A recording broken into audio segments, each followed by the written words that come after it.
What's up? So last night was the premiere of Fantastic Four. I wanted to get this video out last night, but I just didn't have time. I ended up going to the late showing, which was at 7 o'clock my time, and I didn't get back till like 9:30, 10 because I got food in town, and then it was raining really bad, so I had to drive slow because there was a lot of water on it. It was a whole deal. There was like a flash flood. But anyways, yeah, I couldn't record last night because the storm was going crazy. There was a huge thunderstorm. Actually, lightning hit a tree right outside my backyard, like 20 foot right outside my window. It's kind of crazy. But yeah, I couldn't record it last night, but we're going to go ahead and record it today. Yeah, Fantastic Four was pretty great. At the beginning of the year, I was more hyped for Fantastic Four than Superman just because I am more of a Marvel person myself. I've always liked Marvel more than DC, except for the Batmans and Supermans. That's really all I cared about in DC and Flash. Those are the three characters that I really only cared about in DC. Besides that, I never really watched anybody. I watched a little bit of the Arrow show, but yeah. And Marvel, I've watched like literally almost everything you can think of. I love Marvel.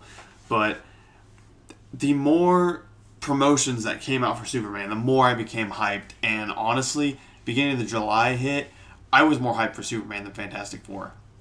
Superman, I rated 8.5, 9 out of 10.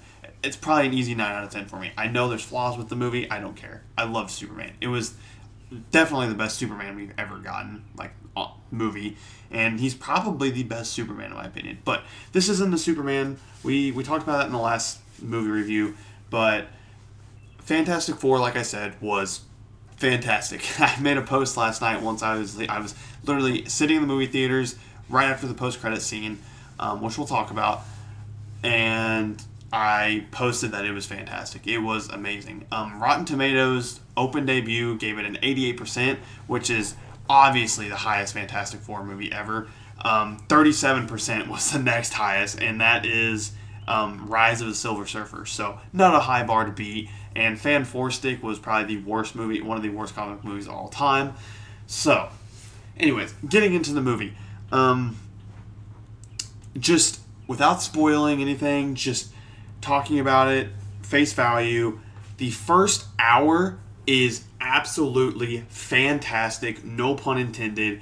It was amazing. The first hour was, I don't care if you're a Marvel fan or not, if you watch the first hour, you're gonna love it. If you're a Fantastic Four fan or you don't like Fantastic Four, or you don't watch superhero movies at all, the first hour you are going to love. It was perfect.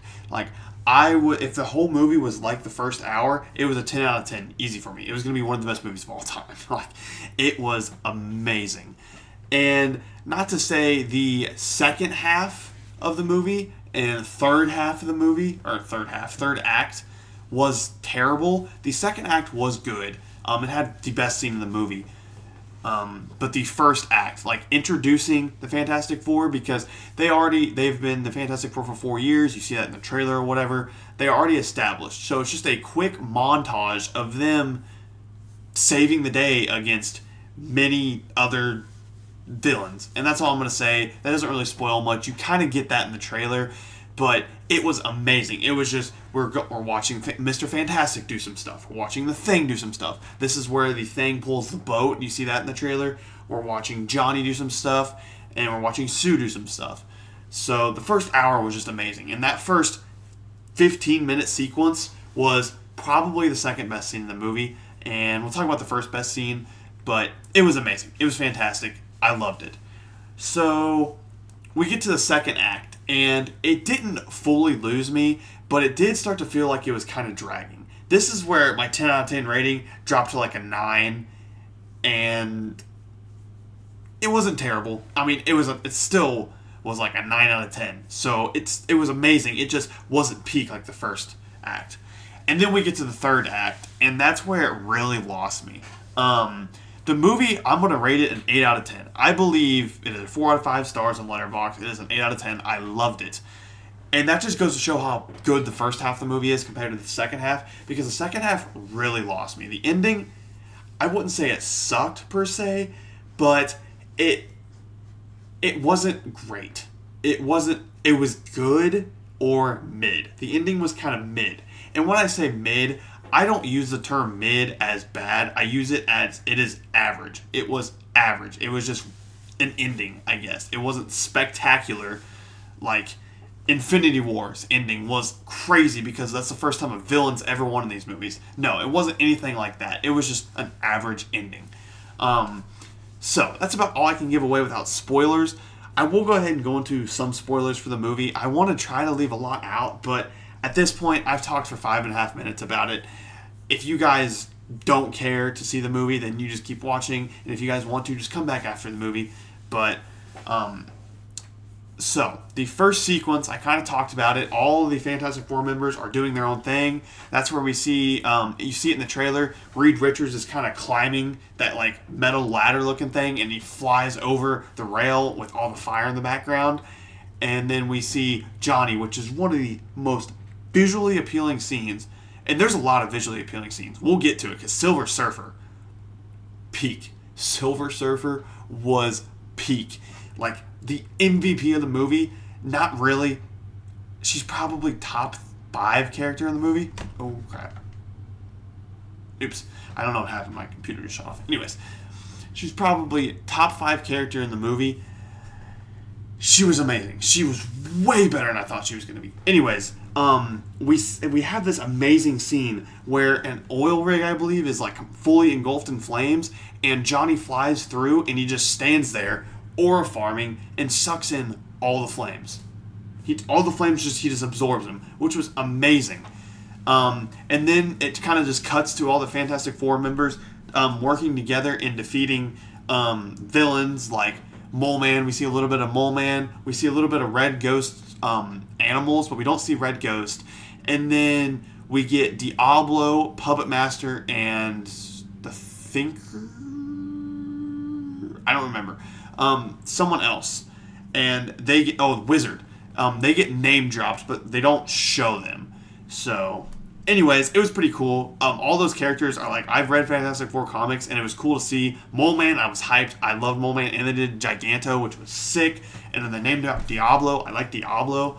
So, yeah. So you kind of see it in the trailer. They're sitting on the balcony, and then boom, something orange comes up behind them. And then that's when Silver Surfer comes in. Silver Surfer was just amazing, like I said. Like, peak and aura. I saw a podcast describe her as those two words, and that is exactly how to describe her. There was a scene in the movie. The best scene in the movie by far is when they go meet Galactus. They go to space and meet Galactus, and there's like a fight sequence where Galactus is chasing them and they're running back to the ship while Sue Storm, she's obviously pregnant, she goes into labor mid-scene, so they have to get her back to the ship, basically 3v Galactus. And there was one point where they knock the Silver Surfer into there's lava, and she starts riding the lava like it's waves in the ocean. The like circular like water wave stuff that people ride in. I don't know if you know what I'm talking about, but anyways, she rides that like it's water. It was sick. And then they get to this, they like time jump way out in the middle of nowhere in the space, and they go to a black hole to try to suck in Silver Surfer to lock her in like a time loop or whatever, and she's just aura farming. She's flying through asteroids, she's jumping off of, it was just amazing. Every scene she was in was just, I was locked, it was peak, it was awesome. So, another MVP, probably my favorite character of the movie, was Johnny. Johnny Storm, I would comfortably say this is the best Johnny Storm ever. The only thing they didn't do with this Johnny is make him, like, insanely annoying about women. Like, Chris Evans, that was, like, his stick. Every single time he saw a woman, Chris Evans was trying to flirt with them or whatever. The only time you really see that from Johnny Storm is when he's flirting with Silver Surfer, which you see in the trailer. But it was amazing. I don't want to give too much away about their characters, but every single character, Johnny Storm was my MVP, but every single one of the main four had a time to shine in a moment with one another, and it was just amazing to see. Franklin also played a huge part in the movie. I kind of guessed how this plot was going to go beforehand. I was talking to my buddy, and I kind of guessed how the plot was going to go. You also have to watch for yourself because, once again, I don't want to give too much away, but yeah, it was just a good movie. The post credit scenes were amazing. Spoiler alert! I'm gonna go ahead and spoil one of them. The mid credit scene, the one before the last post credit scene or whatever, because there's usually two. We got our first appearance of Doctor Doom, which was crazy. I kind of guessed they were going to add him in. Like, they had to put him in this movie just so people would get hyped to see him in Doomsday.